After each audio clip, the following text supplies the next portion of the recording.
ሰላም ጤና ይስጥልን በመላው ዓለም የምትገኙ የተወደዳችሁ የሮሃ ቲቪ ተከታታዮች የጥር 18 2018 ዓ.ም የረፋድ ዜናዎችን ይዘንላችሁ ቀርበናል። የአማራ ፋኖ ብሔራዊ ንቅናቄ መመስረቱን ተከትሎ የአማራ ማህበራት የአጋርነት መግለጫዎችን ማውጣታቸውን ቀጥለዋል። የአፋብን ቴዎድሮስ እዝ 206ኛ ኮር አዳኝ ቡድን በደብረ ማርቆስ ከተማ አስደናቂ ኦፕሬሽን መፈጸሙ ተገልጿል። የአውደ ግንባርና ፋኖ ነክ መረጃዎችን ይዘናል። አንድነት የመሰረት ነው ለመደራደር ሳይሆን ለማሸነፍ ነው ሲል የአፋብን ህዝብ ግንኙነት ኃላፊ አርበኛ አስረስ ማረ ገልጿል። አርበኛው ከቢቢሲ ጋር ቃለ መጠይቅም አድርጓል። ቃለ መጠይቁን ይዘናል። በአነጋጋሪው ፕሬዝዳንት ዶናልድ ትራምፕ ላይ በሚኒሶታ እየተካሄደ ያለው ህዝባዊ ተቃውሞ ተባብሶ ቀጥሏል። ውድ አድማጭ ተመልካቾቻችን አብራችሁ ልትቆዩ ከፈቀዳችሁ እነዚህ መረጃዎች በዝርዝር የምናሰማችሁ ይሆናል። የሮሃ ቲቪ ወቅታዊና ሀቀኛ መረጃዎችን እንዲደርሷችሁ ቻናሉን ሰብስክራይብ፣ ላይክ እና ሼር በማድረግ አሁኑኑ ቤተሰብ ይሁኑ።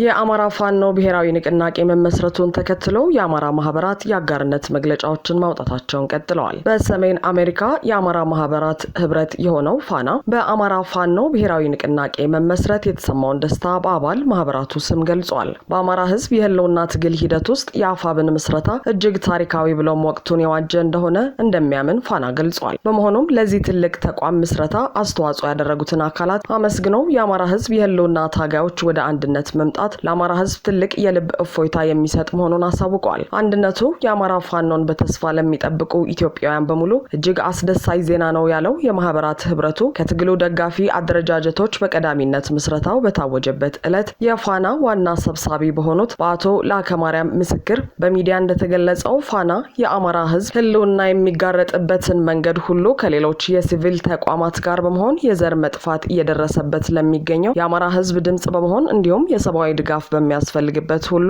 አባል ማህበራቱን በማስተባበር ድጋፍ መስጠቱን አጠናክሮ እንደሚቀጥል ገልጿል። በተመሳሳይ የአማራ ማህበር በኔዘርላንድ የአፋብን ምስረታን አስመልክቶ የድጋፍና የደስታ መግለጫ አውጥቷል። በመግለጫውም በአማራ ትግል አመራሮች፣ አባላት፣ ደጋፊዎች እንዲሁም በመላው የአማራ ህዝብና የኢትዮጵያ መጻኢ ዕድል በሚያሳስባቸው ወገኖች የአንድነት ጥሪዎችና ውትወታዎች ሲቀርቡ መቆየታቸውን አንስቷል። በመሆኑም የህዝባችንና የደጋፊዎቻችን ድምጽ በመስማት እንዲሁም የአንድነቱ ዘርፍ ብዙ ጠቀሜታና እጅግ አስፈላጊነቱ ታምኖበት ከጥር 9 2018 ዓ.ም ጀምሮ ለአማራ ህዝብ ትግል በአንድነትና በወጥነት በሚመራበት ተቋማዊ አሰራርና ትግሉን የሚመራ ድርጅት በይፋ ተበስሯል ሲል ገልጿል። ይህንን ተከትሎም የአማራ ፋኖ ብሔራዊ ንቅናቄ በአማራ ህዝብ ላይ የተደቀነውን የህልውና ስጋት ለመቀልበስና ስር ነቀል የስርዓት ለውጥ በማምጣት የእኩል እድል ተጠቃሚነት፣ ፍትሐ፣ ነጻነትና የህግ የበላይነት የተጋረጡባት ዲሞክራሲያዊት ኢትዮጵያን እውን የማድረጉን ትግል የሚመራ ድርጅት ሆኖ መወለዱን ጠቁመዋል። አዲሱ የትግል አንድነት ከግለሰቦች ሽኩቻ የጸዳ ግልጽነትና ተጠያቂነት የሰፈነበትና ከግልና የቡድን ፍላጎቶች ይልቅ የተከበረውን የአማራ ህዝብ ያማከለ እንዲሆን በማሰብ ውህደቱን በሙሉ ልባችን የምንደግፈው መሆኑን እንገልጻለን ብሏል።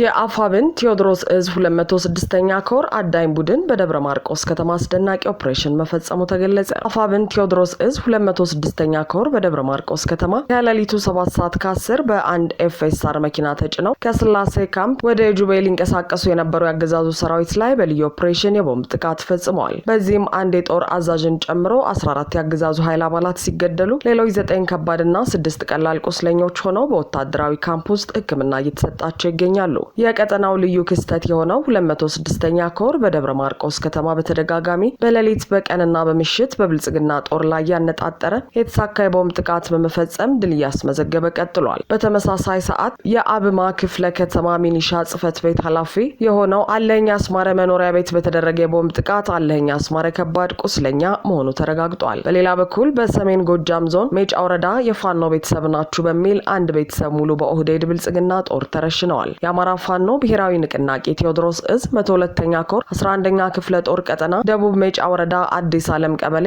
የፋኖ ዘውዱ ሙላት ቤተሰቦችን ያገዛዙ ሰራዊት በአሰቃቂ ሁኔታ ገሏቸዋል። አቶ ሙላት አድማ ሲኖርበት በነበረው ደቡብ ሜጫ ከስራ ውጪ ምንም የማያውቁ በማህበረሰቡ ዘንድ አንቶ የተባሉ የተከበሩ ሰው ነበሩ።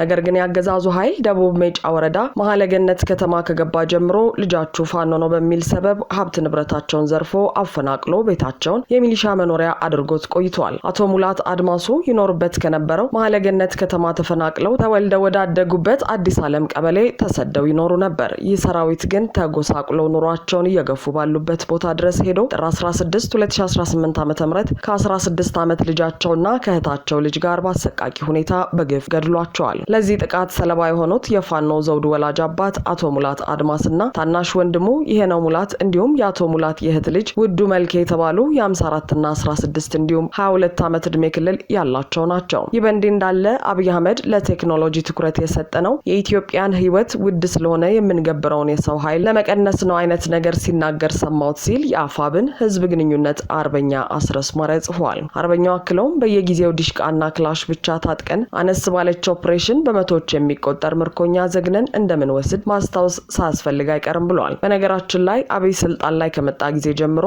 የተማረከውና የተደመሰሰው መከላከያ ብዛት ከበርካታ ሀገራት ብሔራዊ ጦር ድምር ይልቃል ሲል ገልጿል። አብይ ሚግ 21 ላይ የቆማችሁ ሲልም ተዘባብቷል ያለው አርበኛ አስረስ እነኚሁ ባለሚጎች ትናንት የነፍስ አድን ጥሪ የተደረገላቸው መሆኑን አንስተውና 4G ደርሷል የተባለው የአየር ኃይል ቴክኖሎጂ ባለፉት 8 ዓመታት ሰሜን ጎጃም ዳጊ ጤና ጣቢያን ጨምሮ መሰል የህዝብ ተቋማትንና የአርሶ አደር ቤቶችን በሲ9 ሮኬት ከማውደሙ ውጪ አንድም ብሔራዊ ግዳጅ ላይ ተሰማርቶ አያውቅም በማለት ገልጿል። በፌስቲቫል ጋጋታ የሚድን አገዛዝ እንደሌለ እኛ መሆንን አብይ ከነ ካዳሚዎቹ አበጥረን የምናውቀው ሀቅ ነው ብሏል። አንድነት የመሰረት ነው ለመደራደር ሳይሆን ለማሸነፍ ነው ሲል የአፋብን ህዝብ ግንኙነት ኃላፊ አርበኛ አስረስ ማረ ገለጸ። የአፋብን የህዝብ ግንኙነት መምሪያ ኃላፊ አርበኛ አስረስ ማረ ከቢቢሲ ጋር ባደረገው ቃለ መጠይቅ ከውስጥም ከውጭም ጣልቃ ገብነቶች ነበሩ። በተለይ የመደራጀት ሚናውን መሬት ላይ ላለው ኃይል ለመሪው ያለመተው ይልቁንም በርቀት ሆኖ የመወሰን ፍላጎቶች ነበሩ ሲል ከአንድነቱ በፊት የነበሩ ተግዳሮቶችን ተናግሯል። የአማራ ፋኖ ብሔራዊ ንቅናቄ የሁለት ድርጅቶች ውህድ መሆኑን የሚያነሳው አስረስ የተፈጠረው ድርጅት ጥምረት ግንባር ወይም ትብብር ሳይሆን ሙሉ በሙሉ ውህድ ድርጅት ነው በማለት አስረግጧል። አሁን ባለንበት ሰዓት ከአማራ ፋኖ ብሔራዊ ንቅናቄ ውጪ የሆነ አንድም ጠመንጃ የያዘ አካል አይደለም፣ በቡድን ደረጃ በግለሰብ ደረጃ የለም፣ ሁሉንም ያቀፈ ሁሉንም የፋኖ ኃይሎች ያካተተ ድርጅት ነው የመሰረት ነው ሲልም አክሏል። የድርጅቱ መዋቅር ሲወሰን ፖለቲካዊና ወታደራዊ ክንፉን የተለያየ ከማድረግ ይልቅ ሁለቱንም በአንድ ማዕቀፍ ስር የሚመራበት አካሄድ እንደተመረጠ አስረድቷል። ሊቀመንበሩ የአጠቃላይ የፖለቲካዊም የወታደራዊ አመራሩም የመጨረሻ ትዕዛዝ ሰጪ ነው ብሏል። አስረስ እንደሚናገረው የሊቀመንበሩን ስልጣን ፖሊት ቢሮና ምክትል ሊቃነ መራብርት የሚጋሩት እንዲሆን ተደርገዋል። የሚመራውን በአንድ ሊቀመንበርና በአንድ አስፈጻሚ ኮሚቴ እንደሆነም አክለዋል። በድርጅቱ መተዳደሪያ ደንብ መሰረት ሊቀመንበሩን ጨምሮ ሁሉም የስራ አስፈጻሚ በየዓመቱ የመተማመኛ ድምጽ እንደሚሰጥበት ገልጸዋል። ያንን የመተማመኛ ድምጽ 50 ሲደመር አንድ ያላመጣ አመራር በኃላፊነት አይቀጥልም ሲል አሰራሩን አብራርተዋል። አንድ ሊቀመንበር ለሁለት የስልጣን ዘመን ብቻ ነው መወዳደር የሚችለው፣ ለሶስተኛ ጊዜ መመረጥ አይችልም የሚል ድንጋጌ መቀመጡንም አንስተዋል። አስረስ የድርጅቱ አመራሮችን የመምረጥ ሂደት ሰፊ ንግግር የተደረገበትና ረዘም ያለ ጊዜ የወሰደ ነው። ከሁለቱ ድርጅቶች ማን ከየትኛው ሊቀመንበርነቱ ቦታ ይያዝ፣ ማን ምክትል ሊቀመንበር ይሁን፣ ማን ወታደራዊ አዛዥ ይሁን የሚሉት እንዳነጋገሩ አልሸሸገም።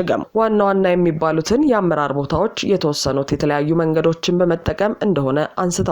በአመራሮች መረጣ ወቅት ግንዛቤ ውስጥ ገብተዋል ከተባሉት መስፈርቶች መካከል ግለሰባዊ አቅም፣ የውክልና ጉዳይ እንዲሁም በሰራዊቱ ውስጥ ያለ ቅቡልነት የሚሉት ይገኙበታል። ሁለቱ ድርጅቶች ድርድር ወቅት ክርክር ተደርጎበታል የተባለው ሌላኛው ጉዳይ ርዕዮተ ዓለምን የሚመለከት ነው። የአማራ ፋኖ ብሔራዊ ንቅናቄ መመስረት ይፋ በተደረገበት መግለጫ ላይ ድርጅቱ የሚመራው በአማራ ብሔርተኝነት ርዕዮተ ዓለም እንደሆነ ተገልጿል። አስረስ የአማራ ብሔርተኝነት ስንል በዘላቂነት የአማራን ማንነት ግንባታን መሰረት ያደረገ የፖለቲካ እንቅስቃሴ ማለት መሆኑን ይናገራል። የምልከታ የአማራ ህዝብ መብትና ጥቅም ሲከበር፣ ፍላጎትና ራዕይ ተግባራዊ ሲደረግ የኢትዮጵያ ህልውናም አብሮ ተግባራዊ የሚደረግ መሆኑን የሚያምን ነው ሲሉም አክለዋል። የአፋብን የህዝብ ግንኙነት መምሪያ ኃላፊው አስረስ አንድ ድርጅት መመስረቱ በፖለቲካም በወታደራዊም ረገድ ከፍተኛ ለውጥ ያመጣል ብለዋል። የድርጅቱ መመስረት ጥቅሞች ብለው ከሚጠቅሷቸው ጉዳዮች አንዱ የፋኖ ኃይሎችን በተመለከተ ያለውን ምልከታ ይቀይራል የሚል ነው። በቀጠናው ያሉ ኃይሎችም ሆኑ በርቀት ያሉት ምዕራባውያን ሌላውም የሚመለከተው ጉዳይ አለኝ የሚል አካል ሁሉ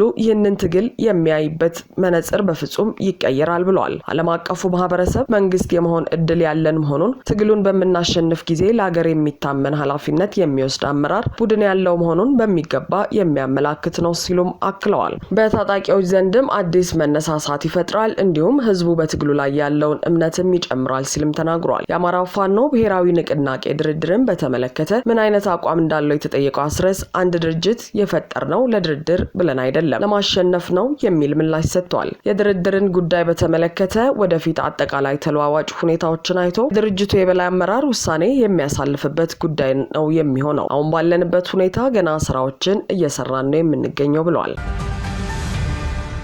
በአነጋጋሪው ፕሬዝዳንት ዶናልድ ትራምፕ ላይ በሚኒሶታ እየተካሄደ ያለው ህዝባዊ ተቃውሞ ተባብሶ ቀጥሏል። የአሜሪካ የፌዴራል ኃይሎች በቀናት ልዩነት ቅዳሜ ዕለት ሁለተኛ ሰው መግደላቸውን ተከትሎ ሚኒሶታ ውስጥ የምትገኘው የሚኒያፖሊስ ከተማ ነዋሪዎችና አመራሮች ከፌዴራል የጸጥታ አካላት ጋር መጋጨት ቀጥለዋል። የሚኒሶታ ገዢ ቲም ዋልዝ ፕሬዝዳንት ዶናልድ ትራምፕ ሚኒሶታ ውስጥ ያሰማሯቸውን 3000 ያልሰለጠኑ ኃይሎች እንዲያስወጡ ጠይቀዋል። ቅዳሜ ዕለት ከፌዴራል ኃይል በተተኮሰ ጥይት የተገደለው አሌክስ ፕሪቲ የተባለው ግለሰብ የጽኑ ሕክምና ክፍል ነርስ እንደነበር ተገልጿል። የሚኒያፖሊስ ከተማ ነዋሪዎች የ37 ዓመቱን አሜሪካዊ ግድያ በመቃወም ሰልፍ ወጥተዋል። ሰልፈኞቹ መጀመሪያ ላይ ከጸጥታ ኃይሎች ጋር ተጋጅተው የነበረ ቢሆንም ኋላ የተደረጉት ተቃውሞች ግን ሰላማዊ ሆነው ቀጥለዋል። ነዋሪዎች ከሰልፍና ተቃውሞ በተጨማሪ መንገዶች ላይ ሟቹን ግለሰብ የሚዘክሩ መታሰቢያዎችን እያኖሩ ነው። የሚኒሶታ ግዛትና የፌዴራል ባለስልጣን ግለሰቡን ሞት በተመለከተ በጋዜጣዊ መግለጫዎች የሚሰጧቸው ማብራሪያዎች አንዳቸው ከሌላው ጋር የሚጣረሱ ናቸው። ሟቹ ግለሰብ ይዞት ነበር ከተባለው ሽጉጥ ጋር በተያያዘም የመሳሪያ መያዝ መብት ጉዳይ የህግ አውጪዎችን አቋም ከፋፍሏል። የአሜሪካ የሀገር ውስጥ ደህንነት ሚኒስትር የሆኑት ክሪስቲን ፕሪቲ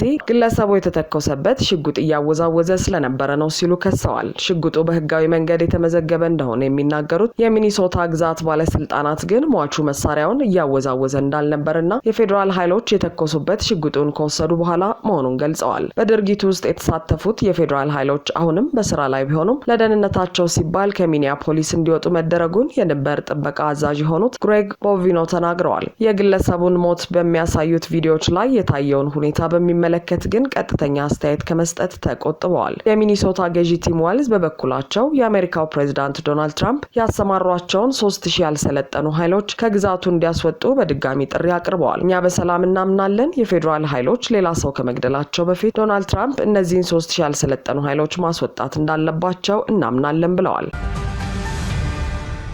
አድማጭ ተመልካቾቻችን የሰዓቱ የሮሃ ቲቪ ዜናዎች የተከታተላችኋቸውን ይመስሉ ነበር። አብራችሁን ስለነበራችሁ ከልብ እናመሰግናለን። ሰላም።